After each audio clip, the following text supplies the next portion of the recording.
2 of SIA the Podcast, where we explore thoughtful and inspiring approaches to parenting and education. Our mission is to create impactful content that enriches conversations on education, student advocacy, and the challenges faced by parents today. My name is Heather Moore, and I'm the head of school at Strelitz International Academy, and I will be your host. I have over 29 years of experience in the independent school world, with 9 years as a head of school and 20 years serving as an independent school chief financial officer. I also have 2 grown children, an amazing daughter-in-law, and have been married to my wonderful husband for 32 years. Joining us on today's episode is Carrie Finison, a celebrated children's book author known for her playful, heartwarming stories that engage young readers and their families.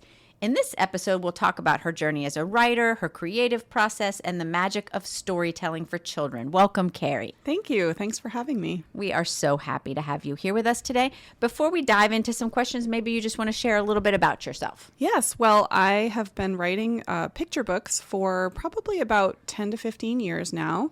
My first book was published in 2020. Wow. Before that, I actually worked in educational technology. So I worked at a software company and I was a producer there. That's so interesting. Yeah. And I sometimes feel like I'm going backwards technology-wise, but like from computers to books. But yeah, so I've always really enjoyed writing and it's always been a big part of my work life. Okay. So I guess we'll dive right in and just ask you what inspired you to become a children's book author, especially because you were doing something in sort of, more like IT. How did you move into author? Yeah. So I worked actually as a producer on the software. And so when I started to have kids, I left that job and I was doing a lot of freelance work, writing for educational software companies and also places like textbook publishers and things like that, like writing kind of reading passages for kids to read during reading instruction or like for testing purposes. Okay. And so I was doing a lot of that writing. And then I was also with my own kids, like reading lots and lots of picture books and other things. And so I kind of started to think about, well, I'm doing writing on a freelance basis already, like maybe I should write some of my own projects and see if I can sell them. So that's kind of how it started. Okay. And I started really small with like little short poems that I sold to some children's magazines. And then I kind of moved up into picture books from there. So that kind of addresses the second question, but I asked kind of for you to share a little bit about your journey to publication, because I hear from so many people how difficult it is to become published unless you do like self-publishing on Amazon, which, previously didn't really exist. So is there any insight that you can share in that? It is a long journey. I'm kind of glad I didn't know how long it was when I started. Okay. So I'm traditionally published. So that usually means you need an agent who will submit the work for you. So the kind of first big hurdle is to actually get an agent. Okay. So you're sending manuscripts to agencies and trying to get someone to like sign you on, and then they will be the one to submit to publishers.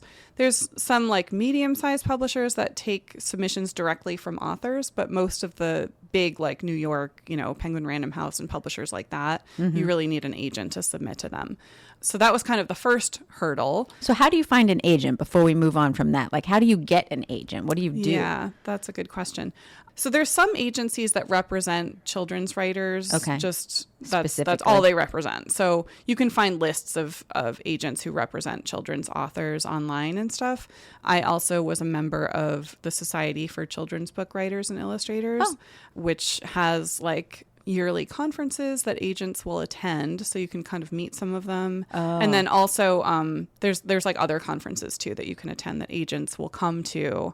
And so you can kind of get to know them a little bit and see what their tastes are and stuff like that. So mostly it basically is like making a list of agents that are currently accepting picture book submissions or whatever it is that you're writing, and then submitting to them and seeing, if you get an answer. Seeing what sometimes sticks. you don't. Yeah. But yeah, so that's kind of the process, and it's long and slow and Once you have an agent, do you stick to that one person? Is that how it works moving forward? Or? Usually. I mean, I actually have had a few agents, mainly because my first agent had to leave due to like medical issues. Oh, gotcha. So sometimes agents will leave the business, or other times, your writing might go in a different direction than what their selling. Okay. Or it just turns out to not be a great fit for whatever reason. So sometimes people do leave an agent and try to find somebody else that's sort of a better match for their like creative work. Okay. But, of course the dream is to like find your lifelong agent partner who's going to help you, with your writing career and stuff. Yeah. So That makes sense. So what was the first book that you wrote and how did it come to be? How did this book happen? good question. So actually, I always tell kids in school visits that the first book I wrote didn't become a book, right? So there's a lot of practice and work involved, and all of my first stories were like not that great, right? So I always call those my practice stories. They weren't the ones that, kids in school like have their certain writing pieces that they like polish to publication degree, right? So and so the first book that I published was Dozens of Donuts. And so it took me probably like almost maybe 3 or 4 years of working on that manuscript before it was like ready to be sent out. Wow. And so that doesn't mean that I was like working on it, 40 hours a week for 3 years. Right. There was definitely times when I put it away for 6 months and didn't even look at it and worked on other things and then came back to it and tried to, have fresh eyes and be able to like see it differently and be able to revise it. And then, I have writing partners, critique partners who were all working on writing picture books. And so we share our stories together and try to figure out like, what we like about them or what needs to change. And so it's really helpful to have people sort of helping you figure out what's working with your story. To help you through that process. Wow, 3 years. I can't imagine. Yeah. But obviously, as you said, you're not working on it every day, but I think I'm surprised that it's that long of a process. Yeah. So well, and then I don't illustrate either. So then the point at which I'm done with the manuscript and it starts getting sent out to publishers, it could take, it's a normally like I would say a 4 to I don't know, it could be even 12-month process of like submitting it to publishers and hearing back and trying to find somebody who wants to publish it. And then at that point, they have to find an illustrator to work on it. So then that's another like 2 years before the book is going to come out. Oh my goodness. Wow. So, I mean, That's I would a lengthy say commitment for it sure. is. Yeah. I would say like a very fast turnaround from idea, like me having the idea to a book being published, a very fast turnaround would be like 3 years. Okay. But it's normally more like 4 or 5. Okay. So. That's good for our listeners to know. So your books often feature like humor, heart, things like that. What draws you to those themes? I think that, I like to read books. I don't necessarily love to read books that are like sad and like depressing. Yeah. And I think kids like books that are sort of lighthearted and humorous. I mean, I do want there to be like some kind of takeaway from the story that, kids can sort of sink their teeth into theme wise, but I never want it to be boring to read or, I just want to like appeal to their sense of humor if I can. Okay. So Makes sense. That's my goal. How do you approach writing stories that engage both kids and adults reading them? That's a tough one. I think that really what I do is just try to write things that amuse me. That makes sense. And then if I like it, I think other people are going to like it too. And sometimes I will put in a little sort of inside joke that maybe the adults will get. And the kids maybe don't necessarily get in the same way. Yeah. But yeah, usually I'm just thinking about what I want to read, right? And then hopefully that turns out to be something that lots of people want to read. It's good advice. Do you have a favorite book? And if so, why? A favorite book that I've written? Well, as I tell the kids in school visits, I can't really pick one because the books are right here and they're listening to me. Just like I couldn't pick a favorite child, right? But yeah, I think I like them for different reasons and in different ways, you know? So like my first book, Dozens of Donuts, it's just so fun to read aloud with groups. That was a good one. I really enjoy that.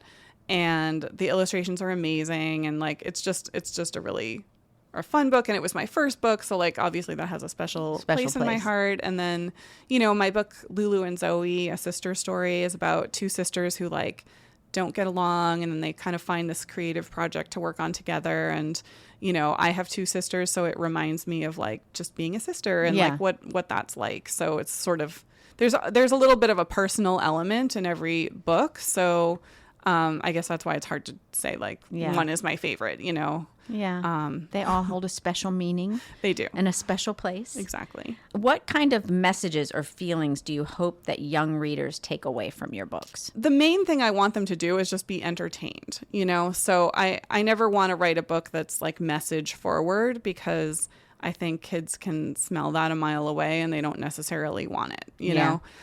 So really I'm writing for kids to like just have fun reading, and my hope is that they will ask to read it again.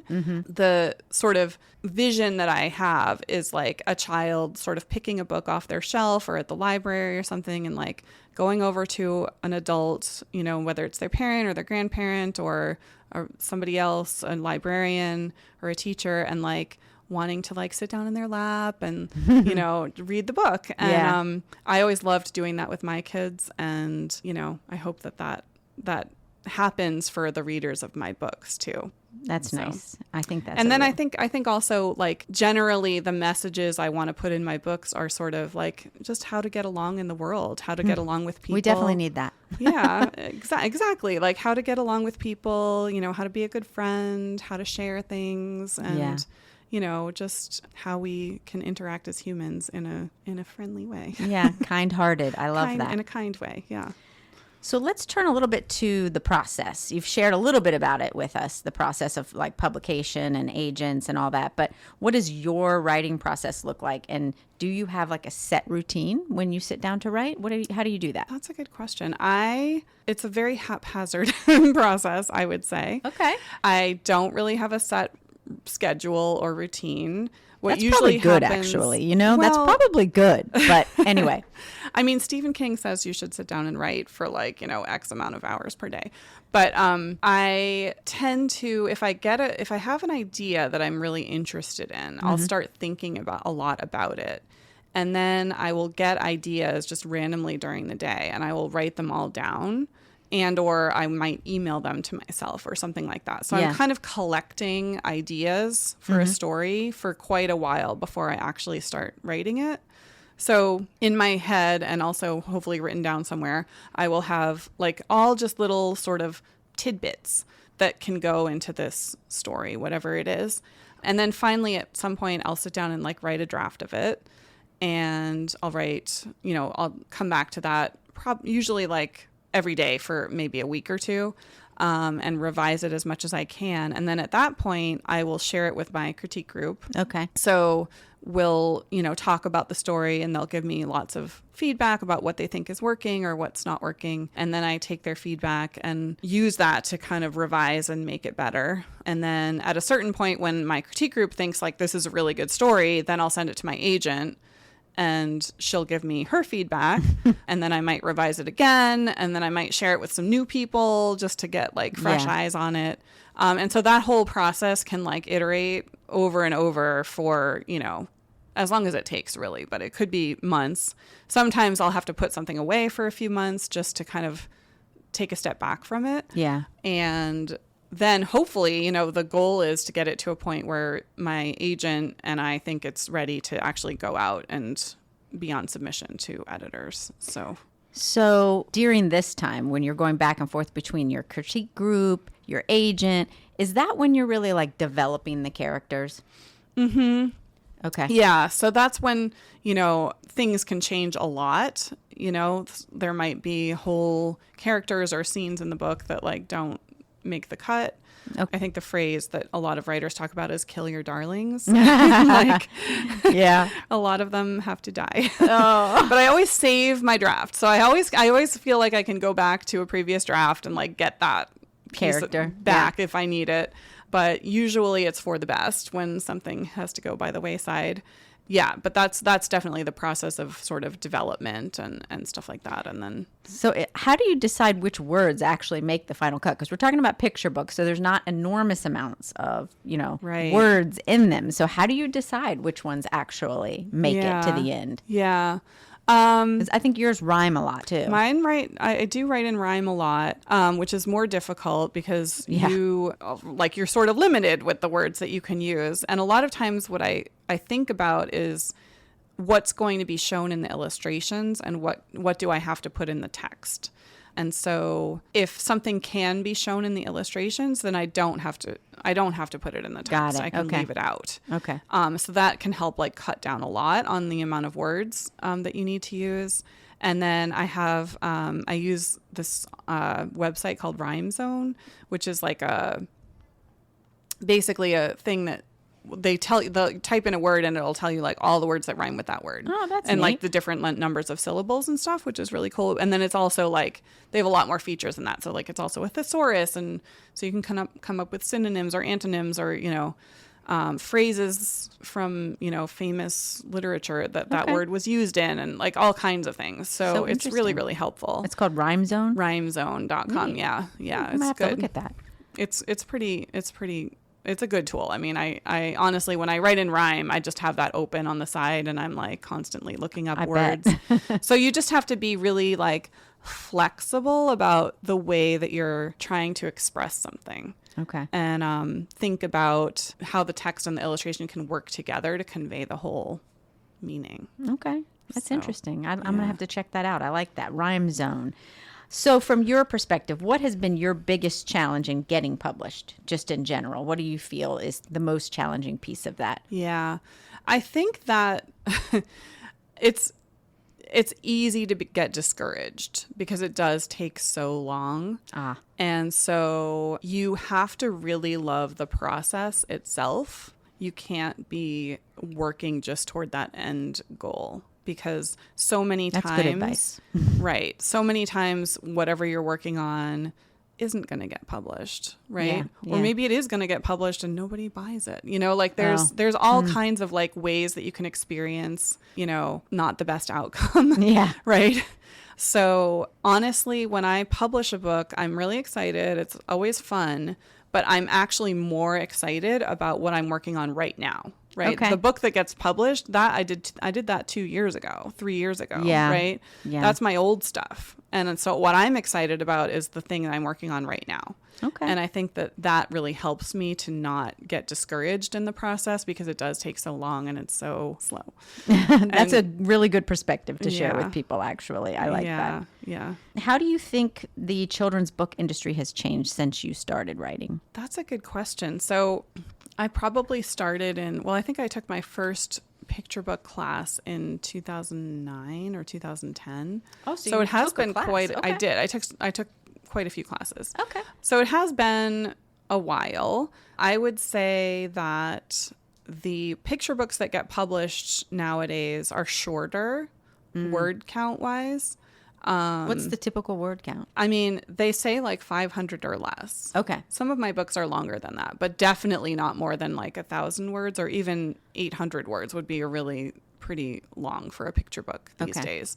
Whereas the books that were published back then, and especially earlier, are much longer than that, Okay. I would say that publishers are much more aware of like publishing diverse books, which is really good. Okay. I think that has become a movement that a lot of people have tried to participate in and like advocate for, because the level of diversity, that was coming out sort of back in the early 2000s was like really not very representational of the kids that exist today Yeah. in the world, So we should at least be aiming for that, hopefully more than that. But so that's great, and that's been really great to see. And then I would say just there's been a lot of like consolidation of publishers, so like publishers buying other publishers, or things that make the industry a little less easy to kind of break into, just because there's not as many sort of opportunities, yeah. Okay. But yeah. So- Okay. Well, that's interesting. I wonder what has contributed to the fewer words.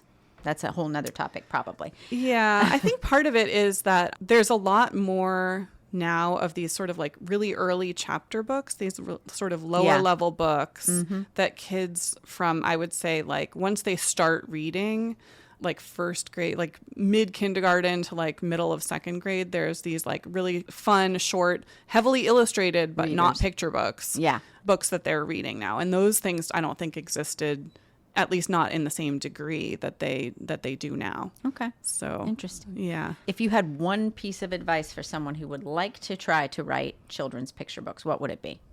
I would say find a class and take it, and then find a critique group and work with those people, because picture books are their own format. It's not like writing a novel. It's very different. And you kind of need to learn. It's like actually has more in common with maybe screenwriting than it does with writing a novel in some ways, you know, because you have to think very visually and like think about the page turns and what's going to happen in the next scene and things like that. So read a ton of picture books, I would say. Read a lot of current modern picture books, not like Dr. Seuss and things like that, but things that have been published in the last like 2 or 3 years. Okay. And then take some classes. And there's a lot of, actually, that's another thing that's changed since I started, is now there's tons of like virtual classes you can do and things like that. Whereas when I started, there was one, I think, virtual. It wasn't even a virtual class. It was like a email correspondence kind of class, which I did take. And it was good. But, you know, now there's a lot of resources online for writers. So you can do it from home. It's not like you have to, you know. That's great. Yeah. Yeah. Okay. That should help some aspiring writers out there listening to us today. So let's end with some fun personal questions for you. What was your favorite book as a child? My favorite book as a child, I actually have, my new book, Pigs Dig a Road, which is about road construction. It's a crew of road construction pigs. One of my favorite, kind of was inspired by one of my favorite books growing up, which is Richard Scarry's What Do People Do All Day, which is, you know, this book where there's like lots of sort of very elaborate illustrations, and you can kind of look and see all these little details, and there's tons of characters and like different things happening. And it's all about just how things work in the world, and like, how do you build a house? How do you bake bread? How do you know, what happens on a train and things like that. And so actually, I didn't even remember this when I was writing my book, but one of the scenes in the book is about building a new road. Oh. And so when I went back and looked at it, it was like a couple months, I think, before my book was going to come out. Mm-hmm. And I was looking through this book, and I was like, oh my gosh, there's this whole road building process like depicted in this book that I didn't even remember was there, but somehow it got lodged into my subconscious.